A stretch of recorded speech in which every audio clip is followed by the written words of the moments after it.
Hello,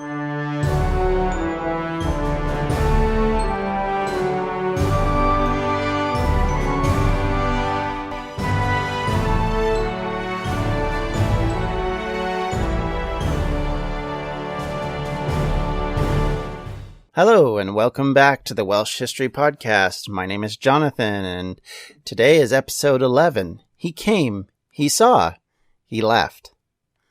Before we begin discussing Caesar's summer holiday, I just wanted to mention one tribe I left out in the discussion last week. The Gangani were a tribe which were possibly split between the Llŷn Peninsula and southwest Ireland. Likely they were a maritime tribe, and that would obviously make sense considering the tribe being split between two different locations, be it through kin or through a situation of invasion, or possibly even just intermarriage and the eventual merging of the two tribal groups into a single name. The one problem we have with this tribe, and part of the reason why I forgot to mention it last week, is there isn't a lot of historical record about them. In fact, they're kind of mentioned half-heartedly by Strabo, and really they don't make the historical record outside of that. So what happened to them? Again, we don't know. What we can guess, though, is probably one of a couple of different things happened based on what happened with the other tribes of Wales. One, they may have actually merged in with the Deca Angli, who were their next door neighbors effectively, and may have either fought a war against them and taken them over, could have been enslaved. They could also have intermarried and then just kind of became interchangeable. Or the Romans really didn't see a difference between their tribe and the Deca Angli when they got there, and thus just never talked about them as a different tribe. And finally, they may have just easily merged in with the Roman population that was coming to Britain and the Romano-British that were joining in with Romans. So thus, likelihood is they just vanish. And unfortunately, we don't have any more of them recorded in the Llŷn area. However, we do know that there is a tradition of Irish settlers in that area, so this could have been one of that group. Now, let us return to that Caesar who is looking beyond the bounds of Gaul for areas to conquer. While Julius Caesar never made it as far as Wales, he will definitely have made an impact with the tribes living there. In 55 BC, Romans, under the orders of Gaius Julius Caesar, landed in the southeast of the island known as Avalon to the ancients, modern-day Britain. As he arrived, Caesar must have wondered if all the riches and wealth was worth the trouble.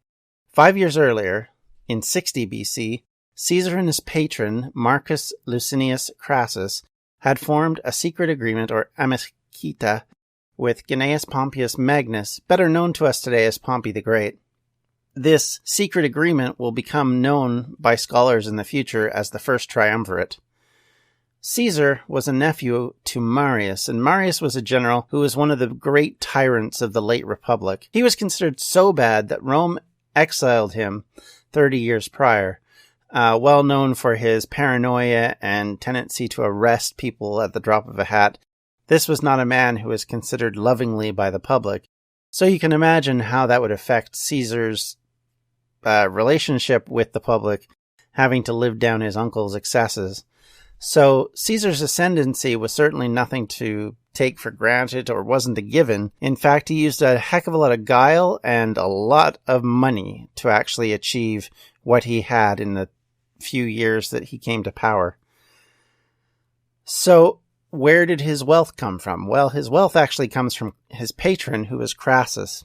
Crassus used Caesar as kind of his political bargaining chip, wherein he needed someone who could support him and help him as he tried to go for the consulships and for the senatorial positions and the military positions. So having one other person who had built up a relationship with the people, which is what Caesar had done, would help him. So that's how they kind of started their relationship. And Crassus at this point is best known as the man who defeated Spartacus. Caesar, however, with his innate speaking ability, meant that he was lauded by both the people and the plebeians, who were sort of the underclass of middle-class rich people who weren't good enough or born to the right parents to become senators. That group was one of the ones that was always easily lobbied because that group always felt aggrieved that they never really got their due. And so plebeians and the general public loved Caesar. Caesar was great at using Crassus's money, in fact, to sort of spread the wealth around. He would do so in things like triumphs, in having great games. In fact, the old comment about bread and circuses, that if you give the people food and entertainment, they will be always happy with you.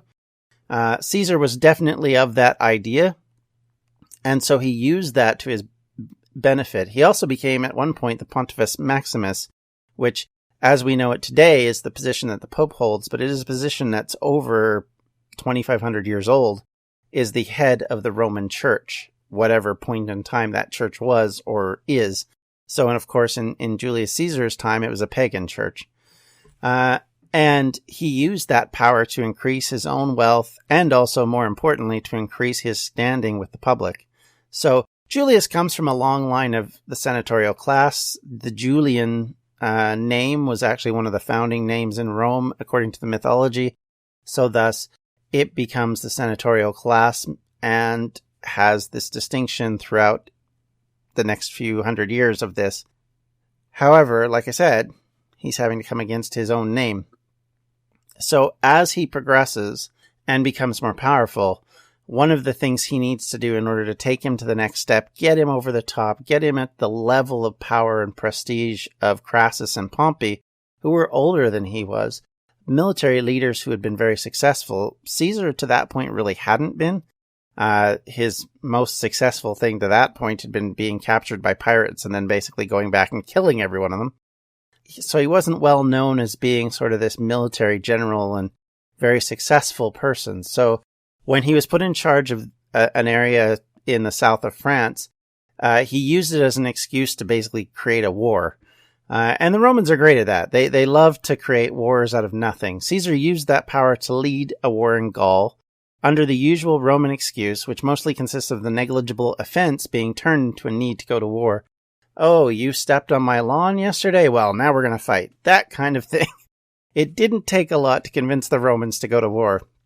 And there's three reasons for that. One, Romans generally, if you wanted to be a powerful faction in the late Republic, and this actually goes for all of the emperors later, in fact, Nero gets sneered at because he isn't one, you need to be famous in being successful militarily. You need to conquer something. And the other reasons why you do that are because, well, one, as I said, it gives you fame. It also gives you money because the captured territory falls under your purview. Suddenly you increase your own wealth as you raid that population. And third, and also just as importantly, it also gives you land that you can give to your legions so that when a soldier retires in the Roman Republic and later on into the empire, they were actually gifted what they call a colony, or a colonia, which is then used to resettle them so that when their time in the military is up, they have land to move to. Because, of course, you couldn't obviously settle them all with land in Rome. So that was one of the arguments, is that you would take these colonias, settle your former troops. So the troops benefit from having raided, raped, pillaged, blah, blah. They also benefit from the fact that they gain financially and gain in land, which is really important to the Roman people, because if you're a landed, settled person, you have a lot more rights than somebody who isn't. So for these people, that became important. So defeating an enemy, taking a territory, you get the fame, you get the public support, you have the money in which to spread it around to gain more political support, and conversely, you maintain loyalty amongst your troops because you can give them benefits outside of the normal paycheck, which, to be fair, was pretty minimal. So that's the reason why he goes to war in Gaul. It also will give him the reputation that he can use politically to kind of make himself equal to Pompey and Crassus, who had been considered to be very successful.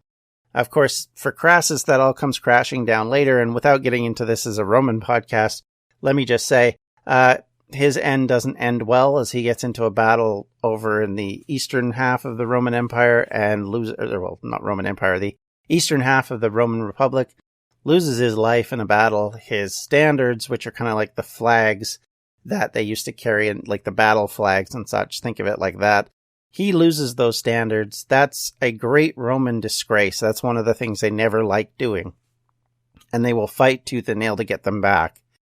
So he loses them. They get taken to Parthia, which is a kingdom out near Iraq and Iran area. And then for the next, I guess it's like nearly 40 years, the Romans are trying to get these standards back. And they eventually do. But let's get back to our point. So the point is that Caesar is trying to become powerful, wealthy, build loyalty within his troops because he knows that this triumvirate is not going to last. The reality of it is the minute Crassus dies and then the pact between Pompey and Caesar falls apart soon after that because of the death of Caesar's daughter, who he'd married to Pompey, leads to this whole problem. And that conflict is coming. So Caesar is out there trying to get enough power, enough wealth, so that he can turn it to his benefit. Whether his plan was to become the next Roman emperor or Roman king, or if he even really at that stage had planned to fight Pompey, I can't honestly say. But this is how it starts, and this is where it goes. So, with all that in mind, let's go back to what we've come here for. When Caesar fights to conquer Gaul, it takes him over 10 years to achieve this. So it's a long, hard slog.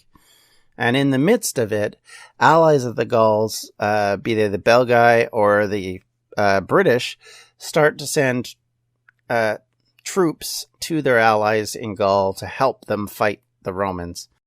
And this is something of an interest because this will gain the attention of Caesar. Now, up to this point, Albion, as it was called by the Romans, is free of problems with the Romans, basically because they don't really know much about it. And as the Romans start to get into Gaul and into what we now call northern France and Belgium, they will get in contact with a people called the America, who we've talked about a bit before. And these people have been trading for hundreds of years with their friends, associates, kin across the sea. And so that bridge between the English Channel creates a system and a situation where when people like the Romans start to figure out that this is where all this wealth is coming from, they suddenly go, hey, I think we need to check this out. And that's effectively what happens. So this trade and this connection was so strong that the Gallic tribes tried to actually hide the knowledge of the area from Caesar. They claimed ignorance of the interior of Britain while informing on the Romans to their allies in Britain, basically letting them know that, guys, he's turned his eye to you. This might be trouble. Another reason for this may have been the desire by the rebellious Americans to keep their trade advantage with Britain, which supplied a number of items to Europe. As we mentioned before, mineral wealth, slaves, all sorts of things come from Britain at this point. And as I said, if you start to figure out where they're coming from, your next thought is, well, if it's that wealthy that it can afford to give away all this stuff, this might be a target we need to look at. So having intelligence and knowing what's going on was a key point. And the reason that the allies in Gaul were basically hiding this information is likely because if they lose Britain, that is the funnel for their defense of their own country, because of course they're giving them the stuff they need to make iron so that they can make weapons, the items of gold and other things that give them their sense of economic wealth and prosperity. So if you lose that angle, suddenly you're in trouble. And of course, like I said, Caesar decides to make a bit of a check on this. So in August of 55 BC, he takes a small force with him and tries to cross the English Channel. And I think the key word there is try. Now, he does get across, but if you've ever watched the Top Gear episode of them trying to cross the channel on a sunny day when the water was rough, you understand how difficult this would have been for a small single-sail vessel that the Romans were using at the time. You know, the seas can heave and flip, and they can be so much rougher within so short of a space of time. And even though the English Channel is small, it doesn't take much to create chaos. And we know that the Romans did not have a good time of it trying to get across, and when they finally did get across, they may have wondered why they bothered. When they arrived, they were immediately greeted by the tribes of southeast Britain, and initially their fierce warrior code and strange to the Romans tactics and religious practices confused them and created problems for the Roman, at least initially. But as the Romans got their footing and spent a bit of time clobbering the various tribes through either battle or diplomacy, one of the smartest men in history, if you believe his own propaganda, started to figure these British out. They were not a united people at that point, obviously. Britain won't be a united place for thousands of years, even. So, realistically, that was one of the problems. And to kind of put this into categories that you can understand, not only were they not united, but they also were warring often amongst themselves. We made mention of the fact that there was battles going on of some type. Going back 400 or 500 years, there's evidence of sling stones at some of the hill forts and massive categories of them. Chariots were buried often with political war leaders in northern England, which probably points to a sense of a soldier class.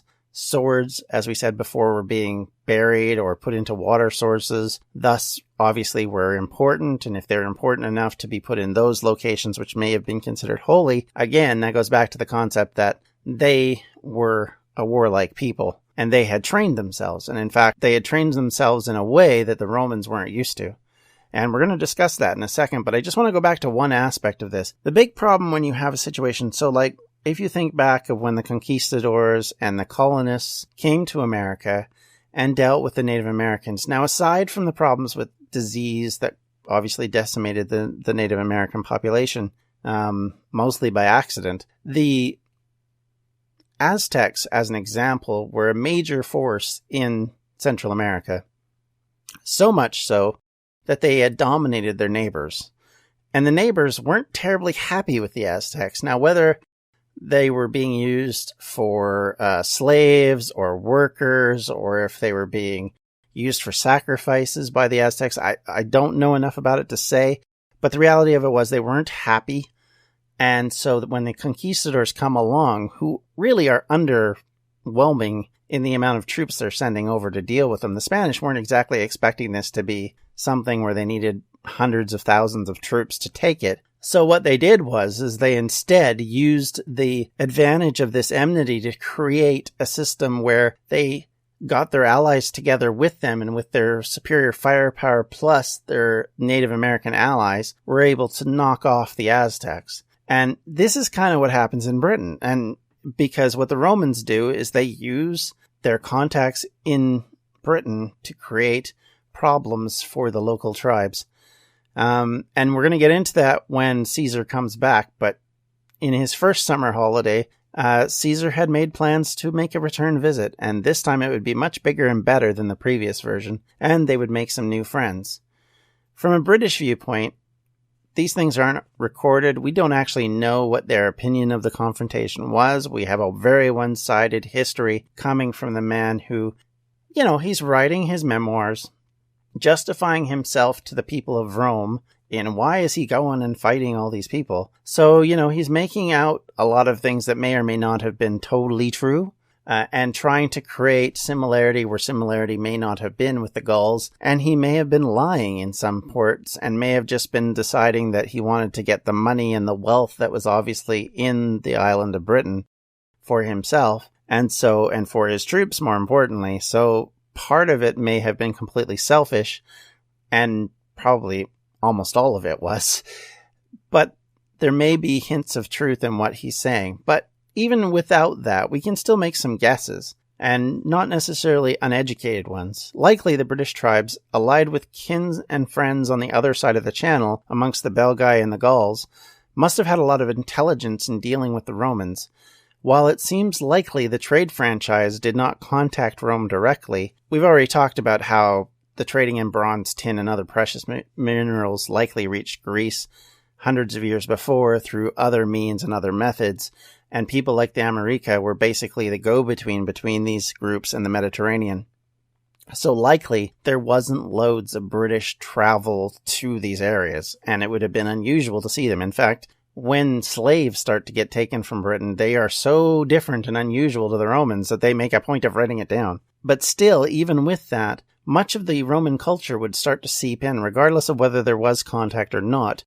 To use a more modern example, again, going back to North America, the gun trade with the Native American tribes, which would reach the western parts of North America long before the white colonists ever did. Coastal tribes traded with the interior for furs and other supplies, which they would then send back with the colonists and the explorers so that they could take something from them and gain something. In fact, a lot of the trade in amongst the Native American tribes was such that they were long trading with white settlers that they'd never seen and would only hear about. And likely that's very similar for the Welsh. I don't think the Welsh knew anything about the Romans as a people. At that point, the tribes that were living in Wales typically may have only heard of them in rumor, or maybe the local bard came along and sang a song about these weirdos that came across the sea with their metal armor and their weird marching and funny shields and little swords, and just kind of, that's how they got their description. Or maybe they were described as this fierce, holy terror brought on by the gods to punish them for some reason. Because, of course, that's a popular idea. So, and again, going back to North America, the Hudson's Bay Company, as an example in northern Canada, made a living for hundreds of years with native communities doing exactly this type of trading, wherein rather than going out and necessarily settling across the Western Canada, the Hudson's Bay Company and its succeeding companies mostly just traded with the natives who brought stuff from other areas. It would only be as they tried to expand forts out that they would develop more contacts within the communities. So with that context in mind, like I said, the Welsh would have never had any dealings with the Romans, and to this point, at least that we know of. For Wales, For Wales, which would be a place where minerals were plentiful, it was likely that they traded with their neighbors for other items of use, and likely that mineral wealth was then traded to America, and then eventually to Rome. In other words, the Welsh tribes were likely the extreme edge of a massive supply chain, and in so doing created interest in men like Julius Caesar. Caesar, on the other hand, saw chaos was the order of the day with British fighting styles, and he was very curious about them. In fact, he wrote them down. Chariots were a major tool in the Iron Age arsenal, and the British tribes knew how to use them. And Caesar saw that firsthand. In fact, I'm going to quote a little bit from him. "This is the way the British fight with their chariots. First, they drive about in all directions, throwing spears, spreading chaos throughout the ranks of their enemies, and by terror, their galloping horses and screeching wheels." This description gives a great idea of the sound and noise that must have been facing somebody who was dealing with these chariots, which would fly backwards and forwards using their horses to send coordinated attacks into that line of troops. They would then drop their payload among the cavalry, and that payload would then be foot soldiers who would then get in and do the dirty work that the chariots themselves couldn't do. The chariots would then drive away, seeking safety while creating an opportunity to go in and rescue their soldiers if they actually got in any trouble. This was such a curious thing to Caesar that he actually went to the bother of writing it down. The combined arms obviously wasn't something that was used on the continent, and so it must have really surprised him to deal with that. And that may have been part of the reason why the Romans were smarting after their first adventure, because they really didn't have a concept of what was there before they hit, at least if you are to believe what Caesar has said. So if Caesar's right, we are seeing the end of the line. All of this would have shocked and surprised him, and it continues to do so later on. In fact, in the second invasion is one when they starts to describe some of the forces as painting themselves blue and woad to try and make themselves much scarier, I guess would be the word I would use. Now, in July of 54 BC, in fact, let's go back to that. The Romans had left Britain smarter and more prepared for the next time. They knew about the tribes, they knew about the splits, they knew about the problems that were there, and they knew the wealth was still there. So their plans were much better created and prepared this time round. And so this time Caesar meant business. This time he took with him 5 legions and 2,000 cavalry, for a total of 27,000 men, and they crossed the channel in 800 ships at the beginning of July. Caesar might have been on shaky footing politically previous to this. His adventure into Britain wasn't something that was actually commissioned by the Roman public or the Roman Senate, and in fact had been sort of a roll of the dice and hope I don't get punished for it kind of thing. And the public, in fact, were so delighted with his achievements in the previous term, they decided to be excited about it even more this time around. And so with that license, it gave Caesar the ability to bring a much bigger force and actually enforce some will upon the British. The other big thing is he was accompanied by, or at least advised, by a British prince named Mandubracius, son of the king of the Travantes, who controlled Essex. He had been forced to abandon his home when his father was killed in a war with a neighboring tribe of the Catuvellani.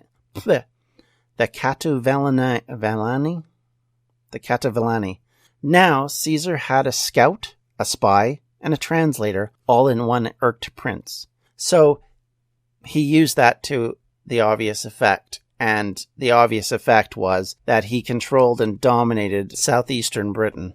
He would immediately achieve a lot more success because on landing, they weren't opposed.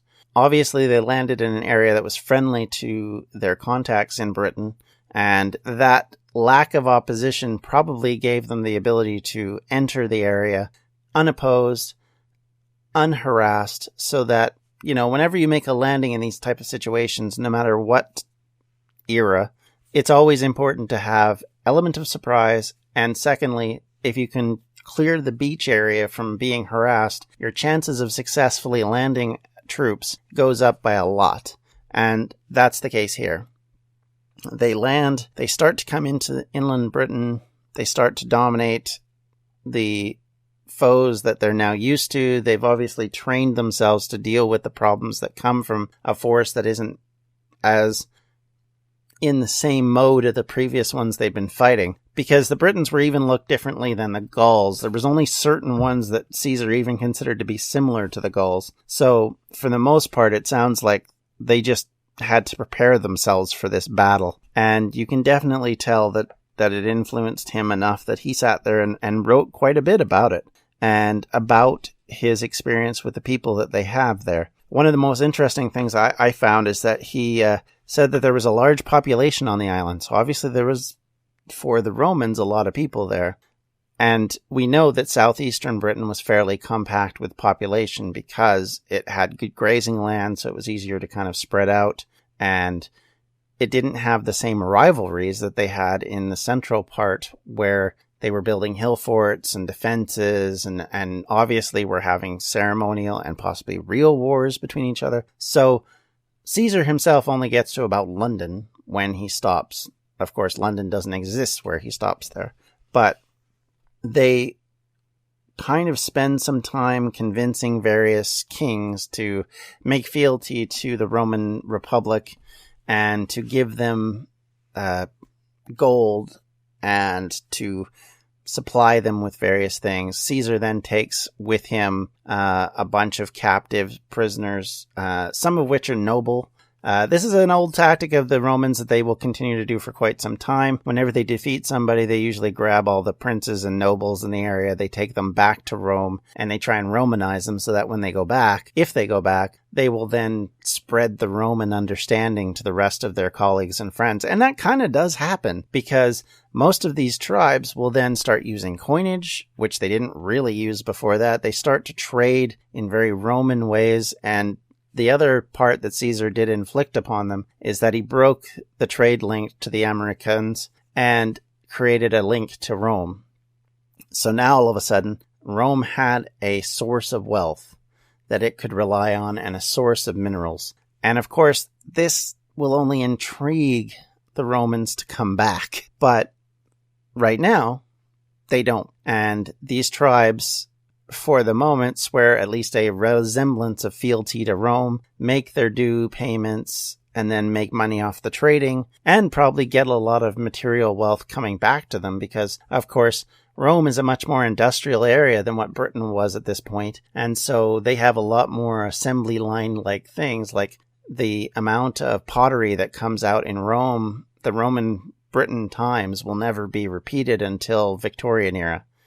The amount of wealth is in a wider variety is probably not repeated until the Victorian era.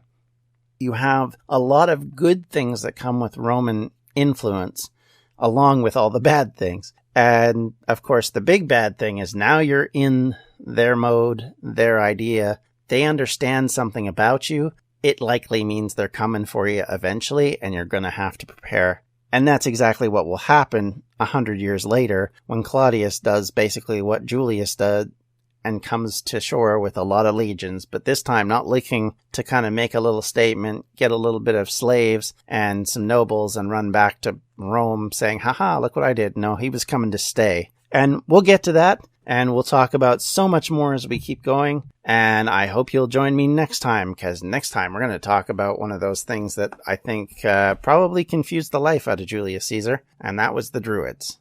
So until next time, bye! This has been a Distractions Media production. For more information, you can check out everything we do at distractionsmedia.com.